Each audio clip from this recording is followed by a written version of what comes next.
नमस्कार दोस्तों। 20 मार्च 2025 को लागू किए गए केंद्रीय विद्यालय संगठन के रिक्रूटमेंट रूल्स में आज हम बात करते हैं वाइस प्रिंसिपल या असिस्टेंट एजुकेशन ऑफिसर की।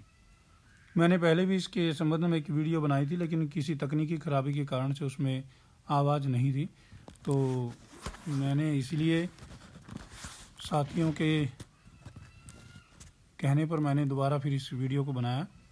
तो वाइस प्रिंसिपल और असिस्टेंट एजुकेशन ऑफिसर ये एक ही पोस्ट के लिए हैं। वाइस प्रिंसिपल जब विद्यालय में होता है तो वाइस प्रिंसिपल कहलाएगा, और जब वही ऑफिसर जब हेडक्वार्टर में नियुक्त कर दिया जाता है तो उसको असिस्टेंट एजुकेशन ऑफिसर कहते हैं। टोटल केंद्रीय विद्यालय संगठन में इस वक्त 524 सैंक्शन पोस्ट हैं। लेवल 10 में आता है और साथ में 56,100 से लेकर के 1,77,500 जो पे बैंड है, सिलेक्शन पोस्ट है। मिनिमम एज जो है वो 35 साल है। इसमें मिनिमम एज बताई गई है। मिनिमम एज क्यों? क्योंकि कम से कम 35 साल का व्यक्ति हो जाए तो वो एडमिन पोस्ट पे जाना ठीक रहता है। तो 35 साल की मिनिमम एज है और मैक्सिमम 45 है। साथ में केवीएस एम्प्लॉयज़ जो कि केवीएस पीजीटीज़ हैं उनके लिए 5 साल की एज की रिलैक्सेशन दी गई है। और केंद्रीय विद्यालय संगठन एवं भारत सरकार के नियमानुसार जो भी अन्य जो आयु सीमा में जो छूट दी जाती है वो सारी छूट उसमें लागू होगी। इसके अंतर्गत जो है वो SC ST OBC PWD और साथ में एक्स सर्विसमैन के कोटे में जो भी छूट लागू होगी वो दी गई है इसमें। बस यहाँ पर वाइस प्रिंसिपल में जो फीमेल कैंडिडेट के लिए कोई छूट नहीं दी गई है अतिरिक्त। फिर अब इसमें देख लेते हैं कि क्वालिफिकेशन क्या है। तो एसेंशियल क्वालिफिकेशन में देखिए, master degree with at least 50% marks in aggregate from recognised university, MA होनी चाहिए या MSc होनी चाहिए। मास्टर डिग्री होनी चाहिए 50% अंकों के साथ में। दूसरा, bachelor degree in education BEd with at least 50% marks from NCTE recognised institute और यूनिवर्सिटी। तो एक MA होनी चाहिए या मास्टर डिग्री होनी चाहिए और एक होनी चाहिए BEd। मास्टर डिग्री और BEd इसमें बोला गया, दोनों में 50% अंक होने चाहिए। अब बात आती है कि अगर ये ना है तो फिर क्या और दूसरी क्वालिफिकेशन क्या मानी जा सकती है। तो 3 ईयर इंटीग्रेटेड BEd और MEd with at least 50% marks from any NCTE recognised university और इंस्टीट्यूट। तो MEd BEd का जो 3 ईयर इंटीग्रेटेड कोर्स है वो 50% मार्क्स के साथ अगर किसी ने किया हो तो वो भी एलिजिबल होगा। और फिर अगली एक और इसके विकल्प में एक और कंडीशन दी गई है, 4 years integrated degree with at least 50% marks. तो 4 साल की एक इंटीग्रेटेड डिग्री जिसमें BEd भी एक कंपोनेंट होगा, 50% अंकों के साथ वो पास किया होना चाहिए। अब इसके अतिरिक्त ये तो थी दूसरी कंडीशन के विकल्प में, ये कंडीशन थी 3 इनमें से कोई एक होनी चाहिए BEd के एवज में, ठीक है। उसके बाद फिर working as vice principal in central state government और autonomous organisation of central state government in the pay level 10। तो या फिर वो खुद ही वाइस प्रिंसिपल की पोस्ट पे कहीं काम कर रहा हो, सेंट्रल गवर्नमेंट के किसी स्कूल में, स्टेट गवर्नमेंट के किसी स्कूल में या ऑटोनोमस बॉडी के किसी स्कूल में, तो उसका पे बैंड और पे लेवल दोनों जो है मैच होने चाहिए इससे। तो पे लेवल 10 होना चाहिए और 56,100 से लेकर के 1,77,500 के पे बैंड में वो काम करना चाहिए। अगर इन दोनों में से कोई मैच नहीं कर रहा है, अगर इससे नीचे हैं तो वो एलिजिबल नहीं रहेगा। मान लीजिए कोई वाइस प्रिंसिपल जो है वो लेवल 9 में कहीं दिखा रहा है, तो लेवल 9 वाला जो है वो एलिजिबल नहीं रहेगा। और अगर पे बैंड उसका कम है इससे तो भी वो एलिजिबल नहीं रहेगा। नेक्स्ट आगे, और इसके एवज में क्या है कि वर्किंग एज PhD और lecturer in central government, state government और ऑटोनोमस बॉडी स्कूल। तो या तो सेंट्रल गवर्नमेंट के या स्टेट गवर्नमेंट के या ऑटोनोमस बॉडी स्कूल में कहीं पर वो PGT या लेक्चरर के रूप में काम कर रहा हो और उसका लेवल 8 हो और पे बैंड 47,600 से लेकर के 1,51,100 है और कम से कम उसका जो एक्सपीरियंस है वो 6 साल का होना चाहिए। 6 ईयर्स एक्सपीरियंस उसका होना चाहिए। फिर अब 2-3 कंडीशन और हैं, वो हैं नॉलेज ऑफ कंप्यूटर एप्लीकेशन और working knowledge of Hindi and English.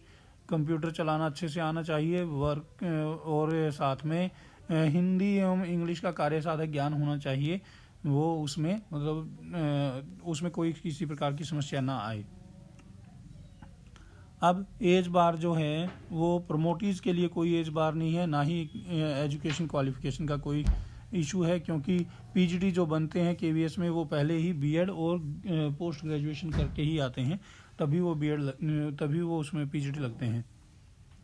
फिर पीरियड ऑफ प्रोबेशन अगर वो डायरेक्ट रिक्रूटमेंट के थ्रू आता है तो भी 2 साल का प्रोबेशन है, अगर प्रमोटीज के थ्रू प्रमोट होकर के आता तो भी 2 साल का, और एलडी के थ्रू आता है तो भी 2 साल का। ये एक ऐसी पोस्ट है जिसमें तीनों सिलेक्शन प्रोसीजर से आए हुए व्यक्ति के ऊपर 2 साल का प्रोबेशन लागू ही होगा, जबकि सामान्यतः क्या होता है कि डायरेक्ट रिक्रूटमेंट में आए हुए लोगों के ऊपर 2 साल का वो प्रोबेशन पीरियड लागू होता है, प्रमोटीज और एलडी के थ्रू आए हुए लोगों के ऊपर नहीं होता, लेकिन इस पोस्ट में तीनों के ऊपर कर दिया गया है। अब सिलेक्शन प्रोसीजर में 3 प्रक्रियाएं होंगी, इसमें 25% तो प्रमोशन के आधार पर उसकी नियुक्ति की जाएगी, 25% जो पोस्ट हैं वो प्रमोशन के आधार पर भरी जाएंगी, 50% कर दी गई हैं इसमें एलडीई में, जो कि थोड़ा सा ये लग रहा है कि यहाँ पर थोड़ी गड़बड़ हुई कि लिमिटेड डिपार्टमेंटल एग्जामिनेशन जो कि पहले कॉम्पिटिटिव एग्जाम था जिसमें पहले कंपटीशन चलता था और मार्क्स के आधार पर उसको नियुक्ति दी जाती थी, अब यहाँ पर ये एक क्वालिफाइंग एग्जाम हो गया, क्वालिफाइंग कम सीनियोरिटी बेसिस। तो क्वालिफाइंग कम सीनियोरिटी बेसिस एग्जाम ये है, और इसमें जब व्यक्ति क्वालिफाई कर देगा इसको तो उसके बाद उसकी सीनियोरिटी के आधार पर उसको जॉब दी जाएगी। तो ये अभी वैसे तो जब नोटिफिकेशन आएगी रिक्रूटमेंट की तो उसमें ज़्यादा क्लियर हो जाएगा ये, लेकिन अभी यही लग रहा है कि इसको एक क्वालिफाइंग मार्क्स, जैसे सीटेट एक क्वालिफाइंग मार्क्स है, एक क्वालिफाइंग पेपर है, बस उसके मार्क्स की कोई वैल्यू नहीं है आगे, उसी प्रकार इसमें भी लिमिटेड डिपार्टमेंटल एग्जाम में एक क्वालिफाइंग एग्जाम होगा ये, और उसके बाद सीनियोरिटी के आधार पर उनको उस पर पोस्ट पे नियुक्त किया जाएगा। अब तीसरा प्रोसीजर है 25% जो पोस्ट भरी जाएंगी वो डायरेक्ट रिक्रूटमेंट के थ्रू भरी जाएंगी। इसमें डायरेक्ट रिक्रूटमेंट में जैसे ऊपर कहे अनुसार एलिजिबिलिटी होनी चाहिए, और साथ में वो जरूरी नहीं है केंद्रीय विद्यालय संगठन का ही एम्प्लॉय हो, अन्य किसी भी सेंट्रल गवर्नमेंट, स्टेट गवर्नमेंट या ऑटोनॉमस बॉडी के विद्यालय का वो कर्मचारी हो सकता है, वो पीजीटी हो या फिर वाइस प्रिंसिपल हो, तो वो इस प्रक्रिया के अंदर, सीधी भर्ती प्रक्रिया के अंदर वो केवीएस में वाइस प्रिंसिपल की पोस्ट पर नियुक्त हो सकता है।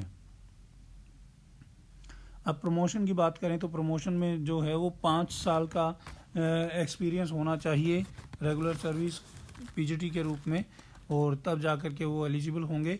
तो 5 साल का मिनिमम एक्सपीरियंस और मास्टर डिग्री और बीएड ये तो क्वालिफिकेशन होनी ही चाहिए साथ में।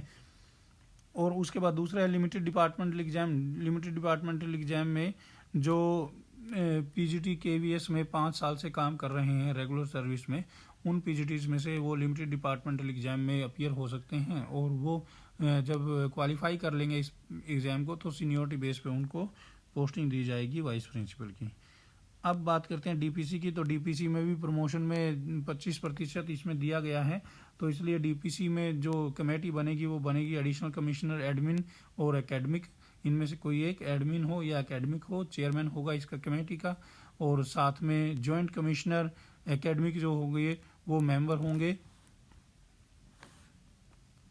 और फिर जॉइंट कमिश्नर एकेडमिक मेंबर होंगे, जॉइंट कमिश्नर एडमिन भी इसके मेंबर होंगे, और रिप्रेजेंटेटिव जो SC/ST का जो एक रिप्रेजेंटेटिव होगा वो इसमें नॉमिनेटेड होगा किसके द्वारा, चेयरमैन के द्वारा। चेयरमैन मतलब कौन, एडिशनल कमिश्नर एडमिन या एकेडमिक, इसके द्वारा ये नॉमिनेट किया जाएगा। तो इस तरह इसके रिक्रूटमेंट रूल्स के बारे में, वाइस प्रिंसिपल के रिक्रूटमेंट रूल्स के बारे में हमने आज इसमें देखा। तो अगली वीडियो में हम क्योंकि एक और वीडियो थी हमारी जिसमें थोड़ी सी टेक्निकल इशू के कारण से आवाज़ नहीं आ पाई, तो पोस्ट ग्रेजुएट टीचर जो मैथ्स, साइंस, मैथ्स के, फिजिक्स के, केमिस्ट्री के, बायो के और बायोटेक्नोलॉजी के, और हिस्ट्री, जियोग्राफी और इकोनॉमिक्स और कॉमर्स, इसके बारे में हम अगली वीडियो में बात करेंगे।